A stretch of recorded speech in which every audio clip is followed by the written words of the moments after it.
ہدہد جانور تھا، پرندہ تھا، حضرت سلیمان علیہ السلام کی خدمت میں مامور تھا۔ حضرت سلیمان علیہ السلام نے پرندوں کا جائزہ لیا، فرمانے لگے کیا وجہ ہے کہ مجھے آج ہدہد نظر نہیں آ رہا، آج وہ میری محفل سے، میری مجلس سے غیر حاضر ہے۔ تو آپ نے جلال میں فرمایا، اور پھر آپ نے قرآن پاک میں آتا ہے کہ آپ نے فرمایا کہ اگر ہماری بارگاہ میں لَأُعَذِّبَنَّهُ عَذَابًا شَدِيدًا أَوْ لَأَذْبَحَنَّهُ أَوْ لَيَأْتِيَنِّي بِسُلْطَانٍ مُبِينٍ، کہا کہ اگر وہ غیر حاضر ہے تو اسے میں ضرور سخت سزا دوں گا۔ اور سزا کیا ہے؟ کہا کہ لَأُعَذِّبَنَّهُ عَذَابًا شَدِيدًا أَوْ لَأَذْبَحَنَّهُ، یعنی کہ اگر وہ روشن دلیل کوئی بات مستند لے کر نہیں آیا غیر حاضری کی، تو کہا کہ أَوْ لَأَذْبَحَنَّهُ، میں اسے ذبح کر دوں گا۔ اور اس کے چند دیر کے بعد جو ہدہد تھا، اس کا نام تھا ویسے یافور، حضرت سلیمان علیہ السلام کی مجلس میں حاضر ہوا۔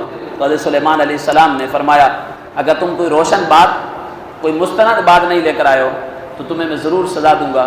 اس نے کہا کہ راوی لکھتا ہے کہ اس نے اپنے سر کو زمین پر حضرت سلیمان علیہ السلام کے قدموں میں رکھ دیا اور عرض کی کہ میں آپ کے لیے ایک بہت بڑی خبر لایا ہوں۔ وہ خبر کیا ہے؟ کہا کہ آپ کے اس ملک کے قریب میں ایک خاتون ہے ملکہ بلقیس، جس کی حکومت بڑی وسیع ہے اور اس کو لوگ سجدہ کرتے ہیں، جو سجدہ نہ کرے وہ اسے سزا دیتی ہے۔ حضرت سلیمان علیہ السلام نے اسے کہا کہ یہ میرا خط اس کی طرف لے جاؤ، اور آپ نے خط میں کہا کہ انہ من سلیمان و انہ بسم اللہ الرحمن الرحیم، بے شک یہ خط جو ہے سلیمان علیہ السلام کی طرف سے ہے اور اللہ کے نام سے شروع کرتا ہوں جو بڑا مہربان نہایت رحم والا ہے۔ آگے فرمایا کہ اللہ تعالیٰ علیہ واتونی مسلمین، کے تم لوگ غرور تکبر نہ کرو میرے مقابلے میں اور چلے آؤ میرے پاس فرمادار بن کر۔ جب یہ خط ملکہ بلقیس کے پاس پہنچا تو اس کے وزیر اور مشیروں نے کہا کہ ہمیں جنگ کرنی چاہیے۔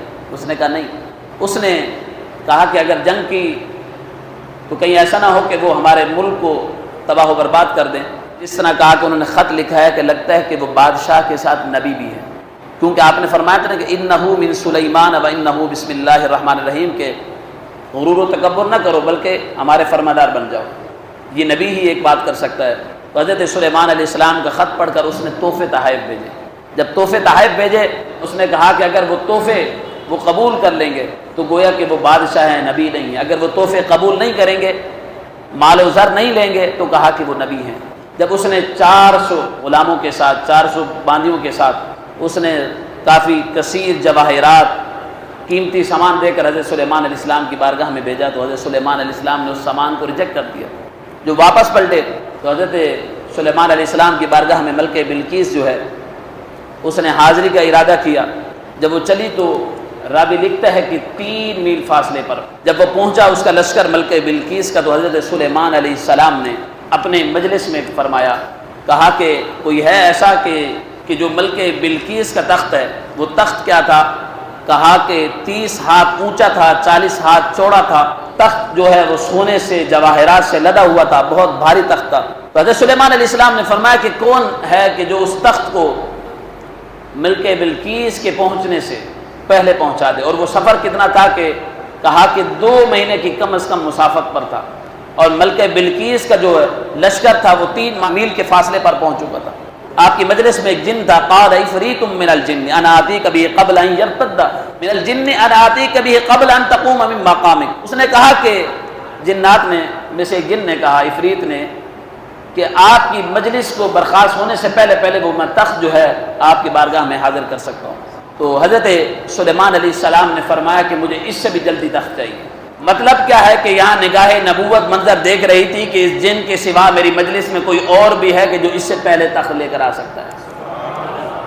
حضرت سلیمان علیہ السلام کی بارگاہ میں حضرت آصف بن برخیہ جو حضرت سلیمان علیہ السلام کے شاگرد بھی تھے، قرآن پاک نے کہا کہ قال الذی عنده علم من الکتاب، کہ ان کے پاس حضرت سلیمان علیہ السلام پر جو صحیفہ تھا اس کا علم تھا۔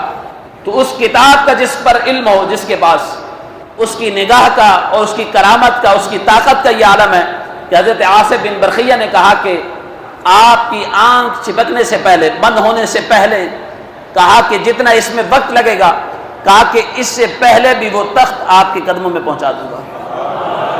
مطلب کیا ہے؟ اب وہ تخت جو ہے وہ 7 محلوں میں بند تھا، ہر محل کے بعد چوکیدار اور دروازے تھے۔ پھر آصف بن برخیہ جو ہیں وہ آپ کی مجلس میں موجود تھے، اٹھ کر بھی نہیں گئے تھے، اور پھر وہ زمین کے اندر سے آیا تو اس تخت کو کچھ ہوا بھی نہیں، اس سے جواہرات ہٹے بھی نہیں، مٹی بھی نہیں لگی۔ تو یہ حضرت عاصم بن برقیہ کے حکم کا یہ کمال تھا کہ وہ تخت ملکہ بلقیس جو ہے وہ آنکھ جھپکنے سے پہلے حضرت سلیمان علیہ السلام کے قدموں میں آ گیا۔ بتائیں کہ حضرت سلیمان علیہ السلام کی بارگاہ میں بیٹھنے والے ولی کا یہ مقام ہے۔ حضرت سلیمان علیہ السلام کے شاگرد اور ولی کرامت اور آپ کی کتاب کا علم رکھنے والے کا یہ کمال اور یہ کرامت کا عالم ہے۔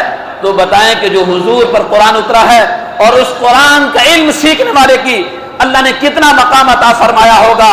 پھر جب حضرت شہنشاہ ہند حضرت خواجہ معین الدین چشتی اجمیری علیہ الرحمہ، حضرت حضور دادا گنج بخش علی حجویری رحمۃ اللہ علیہ، جب یہ قرآن کا علم سیکھ کر پھر انہوں نے جب کرامات دکھائی ہوگی اور دکھائی ہیں، جب اس معاشرے میں ایک جو ہے وہ علم کی روح کو پھونکا اور ہمیں شعور کی دولت سے نوازا، تو اندازہ کیجئے کہ حضرت سلیمان علیہ السلام کے دور کے ولی کا یہ کمال اور یہ مرتبہ اور یہ ان کی طاقت کا عالم ہے کہ تھوڑا سا کہا کہ قال الذی علم قال الذی کہا کہ کتاب میں سے تھوڑا سا علم تھا، پورا کتاب بھی نہیں سیکھی۔